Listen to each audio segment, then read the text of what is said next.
नंगौ आसा जेखियानो जाया मानो आङो गिबियावनो बे आर'नाइ रादाब ससियेल मिडियानि गेजेरजों बा आर'नाइ चेनेलनि गेजेरजों आर'नाइ रादाब चेनेलनि गेजेरजों गासै मुलुगाव थानाय साफ्रोमबो बर' सोद्रोमा मानगोनां नोंथांमोननो आङो बोसोर गोदाननि गाहाम हामलायनायखौ जासिग्रोनाय जाहैबाय।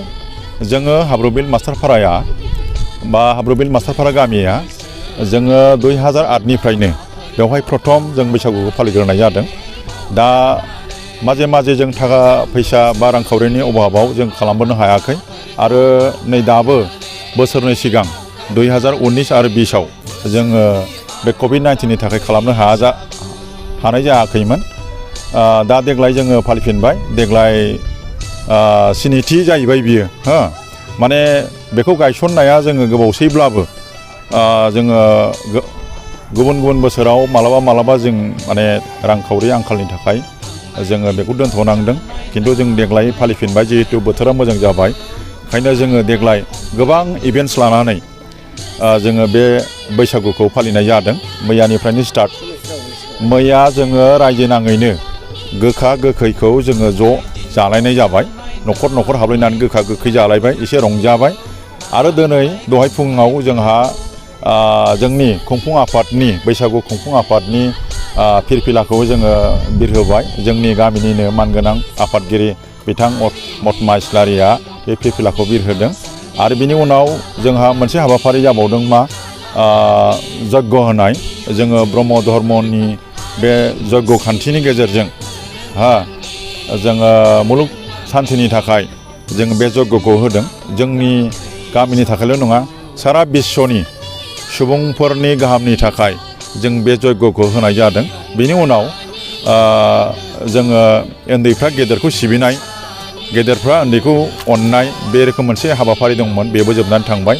आरो दा जोंहा मोनसे हाबाफारि दङ, बे जाबाय गोदान आफाद दानाय, बे गामिनिनो गोदान आफाद दानाय। बेनि उनाव जोंहा माने गेवलां फोथाराव माने अपेन मोसानाय, गेवलां मोसानाय मोनसे बादायलायनाय दङ। बे दसे उनाव जासिगोन। आरो गाबोनबो जोंहा ओरैबायदि दङ माने स्निथि खेब रंजालि बैसागु फोरबोखौ जादों। 14, 15, 16, 18 एप्रिलसिम जोङो बेखौ कन्टिनिउ जोङो फालिगोन आरोखि। दा दिनै नैथि सान। नोंथांमोना जे सरखारनिफ्राय बे खुंफुंनाय हाबाफारियाव माबाफोर अनसुंथाइ मोनदोंमोन नामा? बेथ' जों मोनाखै। गुबुनफोरखौ माने असमियानि बैसागु खुंफुं आफादफोरखौ जों मोननाय खोनादों। जोंबो मोननो लुबैदोंमोन, जिहेथु जोंबो आसामनि जोंबो थागिरि हिसाबै जोंबो आसाम सोरखारनिफ्राय गुबुनफ्रा जेरै मोनदों जोंबो मोननांगौमोन, खारन जोङो बेयाव खुंबाय थायो। नाथाय जों ओरैबादिसो नुनो मोनदों जे बिटिसि ओनसोलाव बर'फोरखौ जों मोननाय खौरां बेबादि जों मोनाखिसै।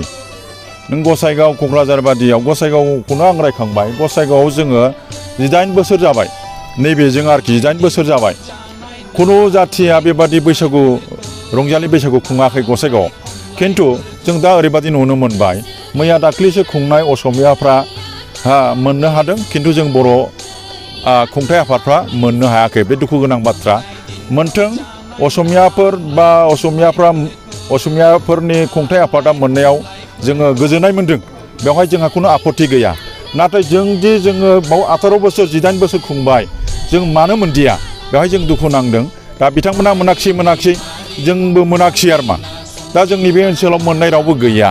बेनि थाखाय जों बिराद दुखु मोनदों। जों हास्थायदोंमोन जोंनि दैथायहरजानाय एमएलएफोर इएमफोरा एसे रिएक्सन देखायब्ला खुब निस्सय मोजां जागौमोन खोमा, जोंबो मोनगौमोन खोमा, जों बेखौ आसा खालामदों।